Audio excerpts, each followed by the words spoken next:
Você já esteve numa roda de conversa quando alguém disse a seguinte frase: "Ah, no meu tempo a música era boa de verdade", e todo mundo concordou com aquela energia que parecia um pouco religiosa?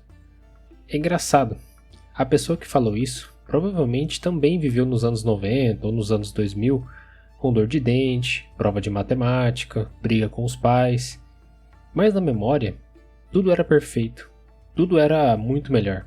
Por que a gente faz isso? Por que o passado brilha tanto quanto a gente olha para trás? E o presente parece sempre meio sem graça. Senta aí, fica confortável, que hoje a gente vai mergulhar num dos sentimentos mais universais e ao mesmo tempo mais incompreendidos da experiência humana, a nostalgia. E eu te prometo que no final desse vídeo você vai olhar para o seu próprio passado com outros olhos. Imagine o seguinte: pense que sua mente é como se fosse um museu. Um lugar todo iluminado, protegido por um vidro, com aquela plaquinha explicando por que aquilo é tão importante. A nossa memória, ela funciona como se fosse um museu de fato, igual eu disse. Só que ela não guarda tudo, ela faz uma curadoria do passado. Existe um fenômeno chamado de viés da positividade de memória. Basicamente, o nosso cérebro tem uma tendência natural de lembrar mais das coisas boas do que das coisas ruins. Com o tempo, as memórias dolorosas perdem a intensidade, já as alegres não. Então, quando você diz que minha infância era maravilhosa, no meu tempo as músicas eram melhores, os jogos eram melhores, você não está mentindo. Você está descrevendo o acervo que o seu cérebro decidiu expor para você. Todas aquelas humilhações na escola, as vezes que você caiu de bicicleta, isso fica num depósito dentro do seu cérebro. O que está na frente, na vitrine, é o que brilha, que são as partes boas. Esse mecanismo é uma proteção. O seu cérebro ele descarta o que dói para você para que você possa seguir em frente. O problema começa quando a gente confunde o museu que a gente tem guardado em nosso cérebro com a realidade.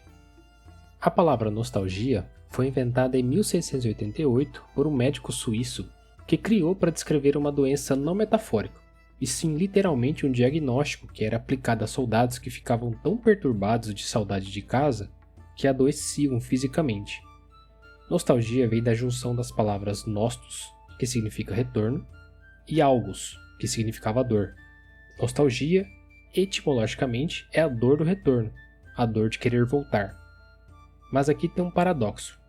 Hoje, quando sentimos uma nostalgia, geralmente não sentimos dor, sentimos conforto, sentimos quase uma euforia. Porque o passado é o único lugar onde nada mais pode dar errado. O futuro é incerto. O nosso presente, completamente caótico. Mas o passado? O passado já aconteceu. Ele está resolvido. E o cérebro encontra uma segurança enorme naquilo que já tem um desfecho. E quando você coloca uma música antiga e pensa no seu passado, te dá aquela fisgada no peito. Não de saudade daquela música que você colocou, e sim da saudade de quem você era quando aquela música tocava. Tem uma pesquisadora da Universidade do Reino Unido que passou anos estudando a nostalgia e chegou à conclusão que mudou completamente o campo da psicologia. A nostalgia não é só um sentimento, ela é uma ferramenta de construção de identidade.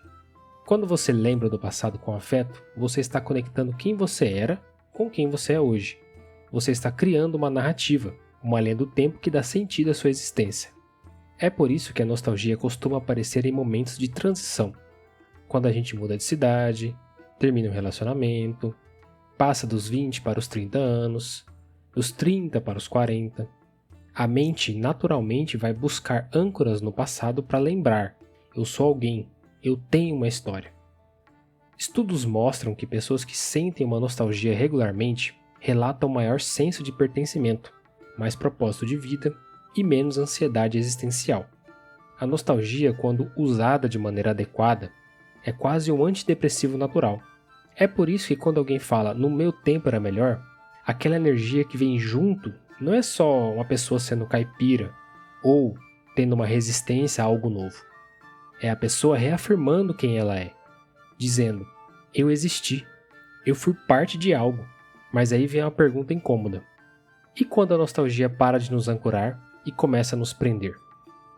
Quando a gente passa a viver mais no museu da nossa mente do que, entre aspas, na rua, algo começa a sair do lugar. Uma filósofa russa fez uma distinção entre dois tipos de nostalgia. O primeiro ela chamou de nostalgia reflexiva, que é aquela nostalgia em que a pessoa sente saudade, se emociona, mas sabe que o passado passou e usa essa memória para enriquecer o presente. O segundo tipo ela chamou de nostalgia restaurativa, que é aquela em que a pessoa não quer só lembrar o passado, ela quer reconstruí-lo. Ela acredita que o passado era tão bom que o presente só pode ser um erro. E esse segundo tipo pode se tornar um problema muito sério. No nível pessoal, a pessoa que vive comparando cada relacionamento novo com o antigo, que entre aspas era perfeito, nunca consegue se abrir para nada novo. A pessoa que acha que sua melhor fase já passou desiste de construir coisas novas.